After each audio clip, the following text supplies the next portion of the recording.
Bonjour à toutes et à tous. Heureux de vous retrouver pour une nouvelle semaine de Smart Impact, l'émission de la RSE, la responsabilité sociale, sociétale et environnementale des entreprises. L'invité de Smart Impact aujourd'hui, c'est Pierre Hébert, le directeur général de Bordeaux Chenel. Il nous dira juste après ces titres comment il développe un nouveau modèle plus responsable d'élevage de porc. Notre débat portera sur le gaz vert, quelle est sa définition et puis surtout comment accélérer sa production. Vous verrez ça tout à l'heure. Et puis dans Smart Ideas, on va découvrir ensemble Equateur. C'est un fournisseur indépendant d'énergie renouvelable. L'entreprise vient d'être certifiée Bicorp et prépare son entrée à la Bourse de Paris. Voilà, Smart Impact, c'est 3 thèmes et 30 minutes pour les développer tout de suite.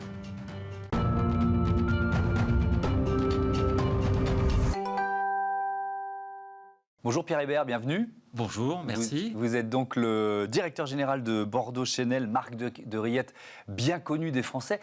Petite question de curieux pour démarrer, le nom, il vient d'où, Bordeaux Chenel? Parce que c'est pas la ville de Bordeaux qui est le cœur battant des rillettes, ça c'est sûr. Absolument, le nom Bordeaux Chenel est une association de 2 patronymes, de 2 personnes, Jules Bordeaux et Marie-Louise Chenel, qui se sont mariés et qui ont fondé une petite charcuterie en 1922, il y a presque un siècle, et qui est devenue cette belle marque nationale du patrimoine français aujourd'hui. Oui, c'est une belle histoire d'entreprise, parce que vous pesez combien aujourd'hui? C'est quelle part de marché Bordeaux Chenel aujourd'hui? Bordeaux Chenel, c'est un pot sur 2 environ vendu en grande surface aujourd'hui. Et vos rillettes, elles sont produites en France, exclusivement en France ou... Nos rillettes sont produites exclusivement en France, en Sarthe, à Ivry-l'Évêque, tout proche du Mans. Oui, donc vous êtes vraiment resté dans la région d'origine. Alors, les élevages de porcs, ils sont évidemment souvent critiqués pour les nuisances qu'ils provoquent et pour le bien-être animal. Il y a 2 thèmes qu'on va traiter ensemble. D'abord, les nuisances. Comment vous luttez contre les nuisances?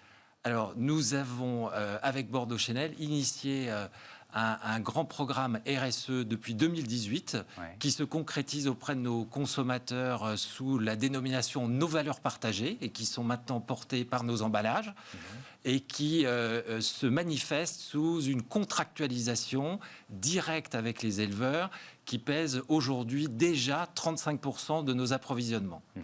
Et notre contractualisation, elle a une dimension de respect de l'environnement en collaboration avec l'éleveur, les groupements d'éleveurs, les abatteurs, pour des plans de progrès qui sont définis en commun sur l'impact environnemental, notamment sur le recyclage des déchets. Oui, alors, mais ça ne répond pas tout à fait à la question, qui était la question de...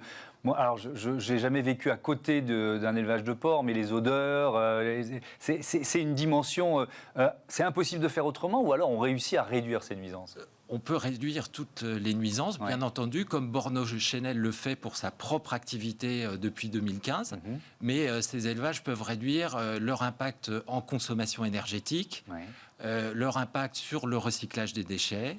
Et c'est ces 2 dimensions en particulier que nous travaillons au travers de notre contractualisation. Oui, avec ce programme, donc cette démarche Nos valeurs partagées. Alors pour le bien-être animal, c'est aussi une question majeure. Évidemment, les élevages en général sont régulièrement la cible d'associations. Et puis je pense il y a aussi une volonté tout simplement des marques et dans ce partenariat avec les éleveurs de faire progresser le bien-être animal. Comment vous y attelez? Non seulement toutes les parties prenantes sont d'accord aujourd'hui pour souhaiter des plans de progrès sur la bientraitance animale, nos consommateurs et évidemment les salariés de notre entreprise et les éleveurs eux-mêmes. Et c'est au travers de ce travail en commun que nous arrivons à développer des plans de progrès qui concernent particulièrement la capacité pour les animaux de vivre dans le meilleur environnement possible. Ça veut dire plus de place? Plus de place. Quelquefois de l'élevage sur paille. La capacité d'un abreuvement permanent en eau, qui est un élément de base de notre contractualisation. La capacité pour le porc de pouvoir jouer, de disposer de jouets, parce que c'est un animal joueur, fouisseur, et qui a besoin de jouer pour s'épanouir. Voilà toute une série de dispositions qui sont intégrées comme additionnelles dans notre programme de contractualisation. Alors, on voit des images pendant que vous nous parlez. Je pense que c'est les images de cet élevage un peu pilote que vous avez lancé en partenariat avec Coperle. De quoi s'agit-il ? Alors, c'est la création d'un élevage qui vise à fournir exclusivement nos rillettes Bordeaux-Chenel et qui donne lieu à la création d'un produit unique et nouveau, rillettes Bordeaux-Chenel du Mans et engagées. Ouais. Alors, il recouvre 3 volets liés autour de notre ambition, nos valeurs partagées. D'abord, une meilleure rémunération de l'éleveur et un engagement sur le long terme. Deuxième volet, un plan de progrès sur la bientraitance animale avec 100% des porcs élevés sur paille, nourris sans OGM et traités sans antibiotiques à partir de 42 jours.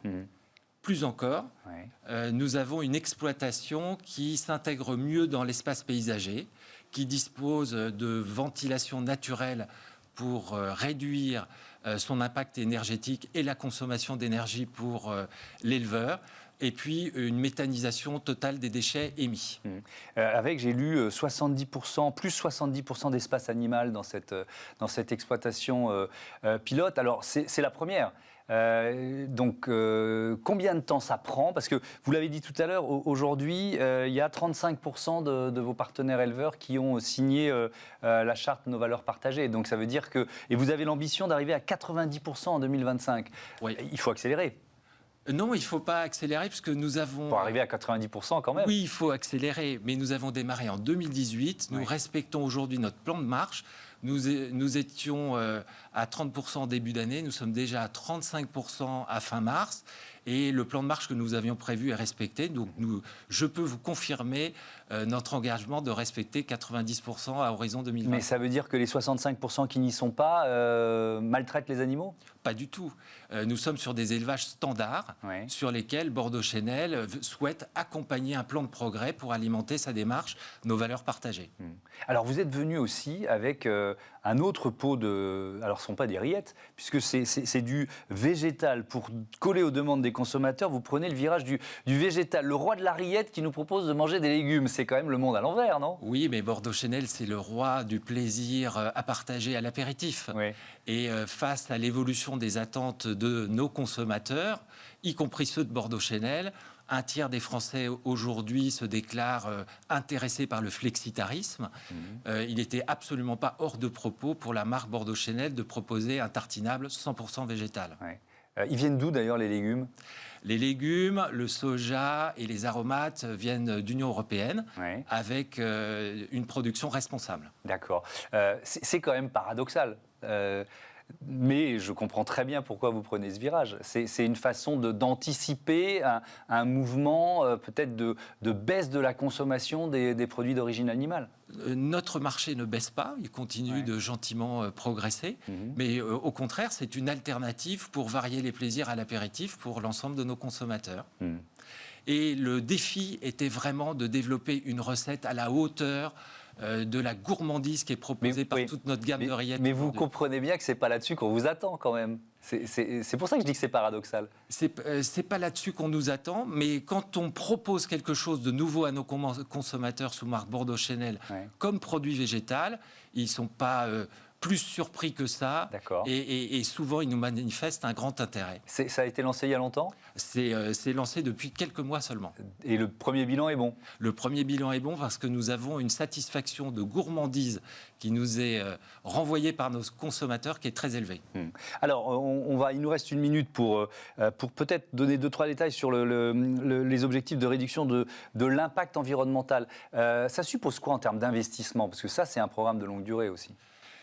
Ça suppose des investissements lourds, notamment au travers de la nouvelle usine Bordeaux-Chenel qui a été créée il y a 2 ans à Ivry-l'Évêque et qui vise à une réduction majeure de son impact environnemental par rapport à notre ancienne usine. Par exemple, notre émission de gaz à effet de serre a été réduite de 60% par rapport à 2015 et nous visons le zéro impact à horizon 2030. Merci beaucoup, merci Pierre Hébert, à bientôt sur Bismart. On passe à notre débat. Vous avez évoqué la méthanisation, mais justement notre débat, il porte sur le gaz vert.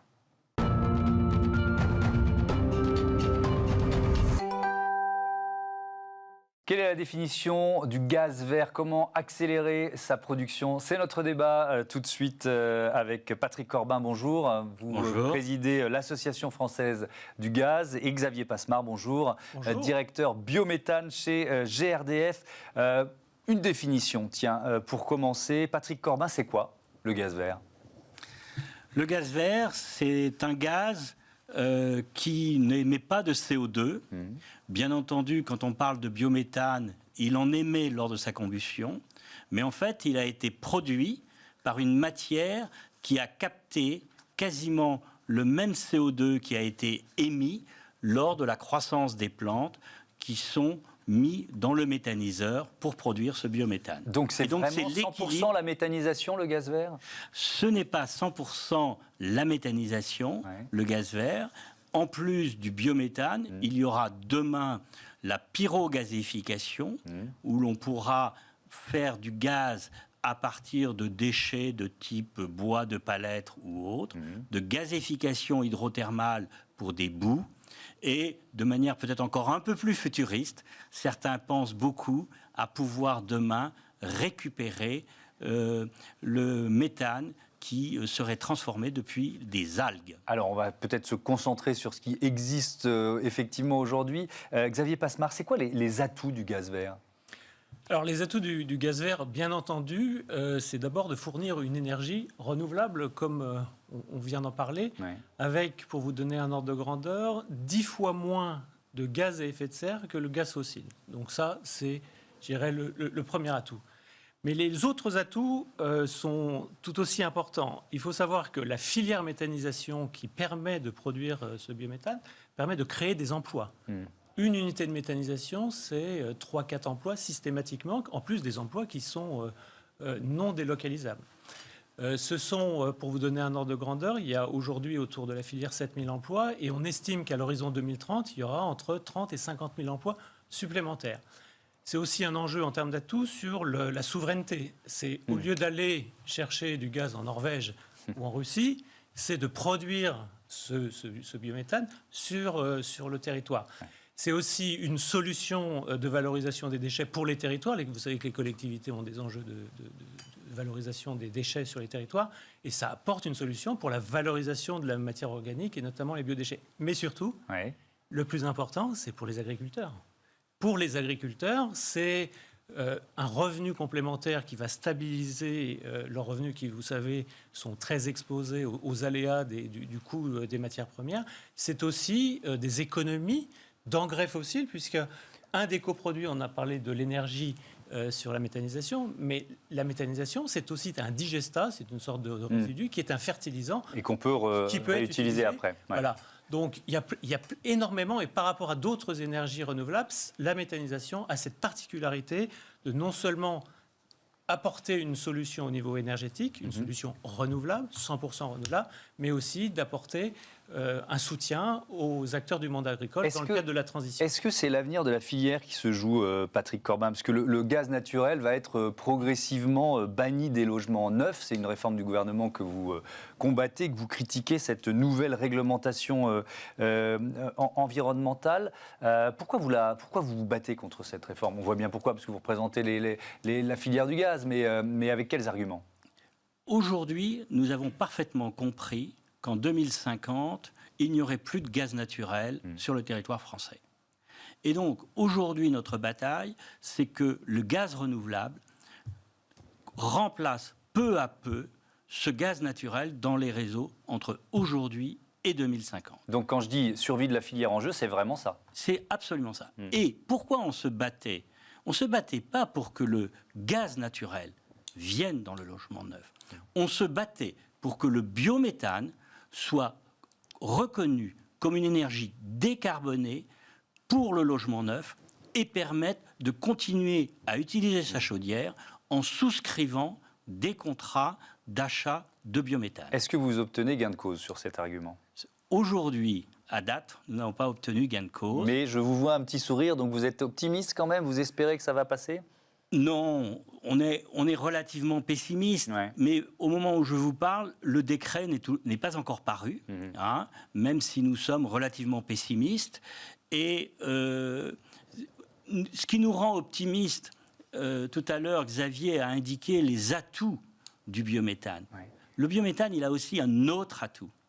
C'est que c'est la seule énergie renouvelable stockable. Et quand on dit énergie renouvelable stockable, ça veut dire énergie renouvelable qu'on peut utiliser quand on en a besoin. Et ça, c'est important pour les pics d'électricité, les pics de consommation d'électricité. Vous dites qu'il y a un risque de rupture d'usage de l'électricité plus important si on bannit le gaz des logements neufs ? Aujourd'hui, quand on parle de pic d'électricité, on parle d'un pic de l'ordre de 95 gigawatts. La pointe du réseau gaz, en plein hiver, c'est 130 gigawatts. Donc vous voyez bien qu'avec ces deux chiffres, si d'un trait de plume, vous bannissez totalement le gaz, eh bien toute cette énergie, il faut bien la produire avec une autre énergie comme l'électricité. Vous voyez bien que le problème devient un peu insoluble. C'est un peu caricatural, mais vous voyez bien qu'on ne peut pas bannir le gaz comme ça d'un trait de plume. Alors, donc ça suppose un développement rapide de la méthanisation. Ça représente quoi aujourd'hui le gaz vert chez GRDF par rapport au total ? Alors, on va parler du gaz vert dans sa globalité. Pour vous donner un ordre de grandeur, il y a à peu près en France, et d'ailleurs ça fait l'objet de quelques articles sur le sujet, il y a à peu près 1000 méthaniseurs en France. Ce qu'il faut savoir, c'est qu'il y a une filière, on va dire, un peu ancienne, qui est la filière de méthanisation en cogénération, c'est-à-dire la production d'électricité verte. Celle qui nous intéresse plus particulièrement, nous, au niveau GRDF et les autres opérateurs de réseau, c'est celle qui consiste à transformer ce biogaz en biométhane. C'est une sorte de biogaz sur lequel on a retiré l'eau et le dioxyde de carbone et qu'on injecte dans le réseau et qui vient en remplacement du gaz qu'on importe. Cette filière, elle est plus récente. Les premiers tarifs de soutien public datent de 2011. Et donc aujourd'hui, au moment où on se parle, on a 234 unités de méthanisation. Mais il en faudrait combien ? Non, mais non, ça ne nous dit rien. Il en faudrait combien pour remplacer les importations de gaz naturel ? Ces 234 unités de méthanisation représentent l'équivalent de 1 million, on parlait des logements neufs, de 1 million de logements neufs chauffés ou potentiellement chauffés par cette énergie. Et il y a un certain nombre de projets, puisque c'est une filière en plein boom. Si vous voulez, il y a l'équivalent de 6 millions, alors je vous parle en équivalent chauffage de logements neufs, il y a l'équivalent de 6 millions de logements chauffés neufs dans la file d'attente des projets qui vont émerger. Donc c'est pour vous montrer, il y a un taux de croissance, le taux de croissance est de 70% depuis 4 ans. D'accord. Mais vous n'avez pas tout à fait répondu à ma question. Qu'est-ce que ça représente aujourd'hui par rapport au total de la consommation de gaz ? 0,5%. Donc il y a un chantier gigantesque. Et je vous posais cette question parce qu'on a fait un débat d'ailleurs sur ce plateau. Il y a quand même quelques freins à la méthanisation. Il y a des riverains qui disent que ça va trop vite, les agriculteurs ne sont pas assez formés, donc il y a des nuisations liées aux méthaniseurs. C'est un enjeu, c'est majeur. Un sujet d'acceptabilité, vous le savez. Alors, ce qu'il faut savoir, je parlais des 1000 méthaniseurs tout à l'heure, il y a très peu de problématiques en réalité une fois que les méthaniseurs sont en place.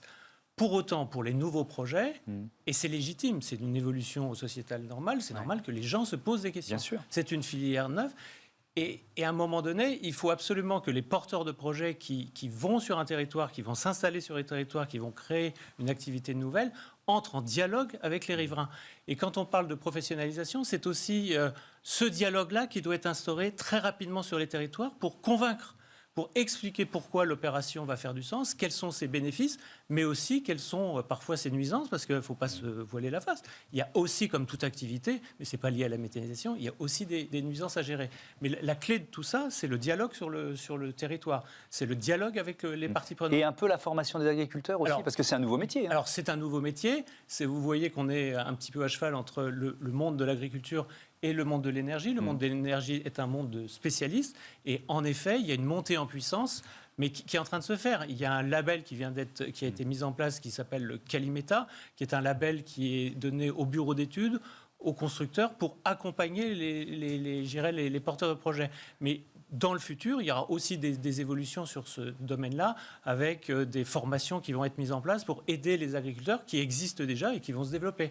Mais comme vous l'avez dit, la filière est jeune. Et ben voilà, merci beaucoup. Merci à tous les deux d'avoir participé à ce débat. À bientôt sur Bismart. Tout de suite, on passe à Smart Ideas. D'ailleurs, on va continuer de parler de la transition énergétique avec Equateur. Smart Ideas avec BNP Paribas. Découvrez des entreprises à impact positif.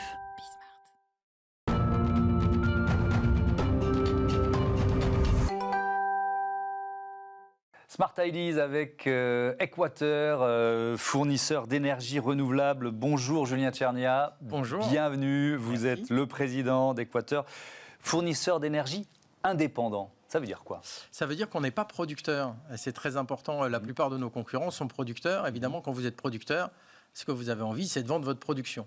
Nous, on est commerçants, finalement. Donc, on va acheter de l'énergie renouvelable qu'on va revendre. Et comme ce n'est pas nous qui produisons, on peut aussi vous vendre des panneaux solaires sans créer une concurrence interne. On peut vous vendre des économies d'énergie sans créer une concurrence interne. Donc, on sait supprimer un conflit d'intérêts pour permettre aux clients, en plus de l'énergie verte, d'aller dans la transition énergétique et de faire réduction de consommation, de devenir producteur. Donc ça veut dire que la promesse pour le client, c'est de lui proposer la meilleure des solutions, c'est ça, parmi toutes les énergies renouvelables?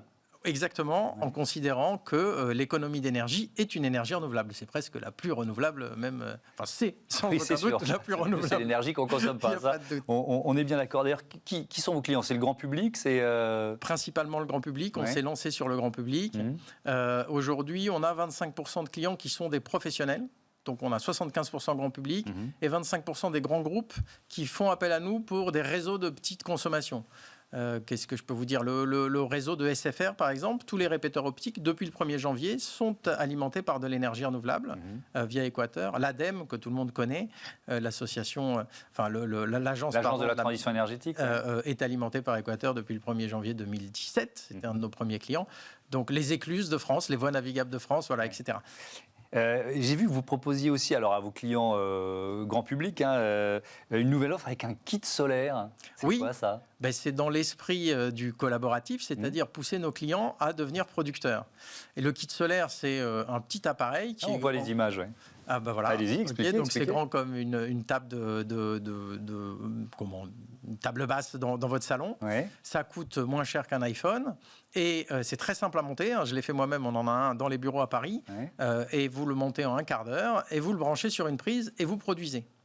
Et notre idée, c'est de dire, les gens ont du mal, et je les comprends, à investir 7 000, 10 000 euros pour mettre des panneaux sur le toit. Il faut un ouvrier, il y a eu beaucoup de malversations, on a beaucoup de questions là-dessus. On va commencer par quelque chose de plus simple. Et on va commencer par leur montrer qu'ils peuvent produire facilement de l'énergie. Et avec ça, ils produisent, on va dire, la consommation de leur lave-linge et de leur sèche-linge ou de leur frigo sur l'année. Et l'énergie, on la branche ensuite, c'est une question complètement de béotien, mais je branche une lampe dessus, qu'est-ce que je branche sur En fait, vous branchez votre panneau solaire sur la prise et ça marche tout seul. C'est la magie de la loi des nœuds et la loi des mailles, la loi de Kirchhoff que vous aviez vue à l'école. Très très longtemps. Mais donc, vous pouvez rajouter une source de production sur votre réseau interne et l'électricité va savoir d'elle-même où elle doit aller. Ok, je me voilà rassuré. Vous êtes à un moment clé de votre développement puisque vous venez d'obtenir la certification Bicorp et puis vous ambitionnez aussi d'entrer à la Bourse de Paris. Je commence par Bicorp. Quels efforts vous avez dû fournir pour être reconnu comme une entreprise éco-responsable? Alors, c'est ce qu'on explique toujours avec notre associé. Nous, donc vous l'avez dit, on est dans une démarche de rentrée en bourse et donc on nous a demandé de prouver qu'on était éco-responsable. Et donc à partir de là, on est allé faire les tests, par exemple pour Bicorp. On nous a dit c'est très compliqué et on n'a pas fait d'effort pour devenir Bicorp. On a fait les tests et on était Bicorp. Donc on est très fiers. Après, qu'est-ce qui a fait qu'on a réussi à être Bicorp? C'est que, en plus du produit qu'on vend, évidemment, ça aide. On est dans la bonne direction. C'est qu'en interne, on a mis, par notre manière de diriger la boîte avec Jonathan, mon associé, des bonnes pratiques qui sont venues d'elles-mêmes. C'est par exemple l'égalité homme-femme. C'est par exemple le recyclage d'à peu près tous les déchets possibles dans le bureau parisien. C'est par exemple d'embaucher tout de suite des handicapés. C'est d'avoir des référents vélo pour faciliter les mobilités douces. Et donc tout ça, on l'a fait par conviction. Et alors, je vous interromps parce qu'il reste moins d'une minute. Pourquoi vous voulez rentrer en bourse? Qu'est-ce que ça change? Nous, aujourd'hui, ce qu'on veut, c'est faire de la croissance. On a maintenant 300 000 compteurs. pour pouvoir avoir un impact réel sur la transition énergétique, il nous faut plus de clients. Et il y a un moment, pour avoir plus de clients, il faut quand même de l'argent pour se faire connaître, entre autres, et puis développer les nouveaux services dont j'ai parlé.